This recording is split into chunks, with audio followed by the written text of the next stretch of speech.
does it matter how long a person's had a disease determines how long it will take them to reverse it? I haven't seen how long they have it really affect necessarily how long it takes for them to feel better, which is interesting. You would expect that if someone's been sick for 30 years, that it's going to take them much longer. But I've had folks been sick since their childhood. Monica's one. She's a doctor who'd been sick since she was 8 with thyroid disease and other autoimmune diseases. And at the end of my 6-week group was the first time she'd ever not been in pain in her life. And she had a tumor on her ovary that disappeared in the 6 weeks too. Another person had psoriatic arthritis since she was a child. In her 40s, did my group and was already symptom-free from the psoriasis and the arthritis before the end of the group. In some areas, it can affect it because, for example, people with kidney failure. So I've published getting someone off the transplant list. I've done it many times for both kidney failure, lung failure, and liver failure, gotten people off the transplant list. But if someone's had organ damage for years, very likely they won't ever get back to 100% function. So in that sense, it's not so much time, but how much function you can regain. So in kidney failure, usually every week I test them because I have to manage their electrolytes and everything. And we can usually see improvement every week. Then we keep going until the kidney just hits a plateau. Now I have gotten people off dialysis many times, gotten people urinating who hadn't been urinating for weeks. People don't realize that when your kidneys stop working, you stop urinating. But while there are some cases that people got back up to normal function,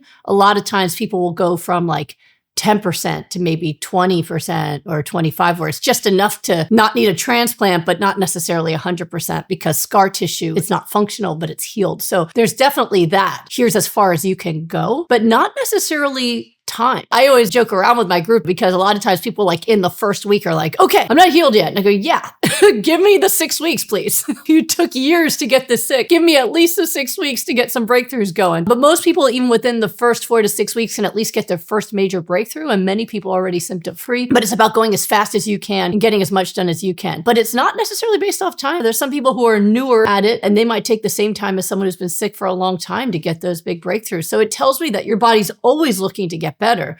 But if it's starved of the nutrition, it can't. I always say it's like trying to build a Lego set, but you're missing one of the bags of Legos. It's just not going to get done, no matter how much you love to build. And that's what my hypernourishment protocol is all about. It's overdosing in the nutrition your body uses to repair itself. It's interesting that way. You would think that it would be time sick, time healing, but not necessarily.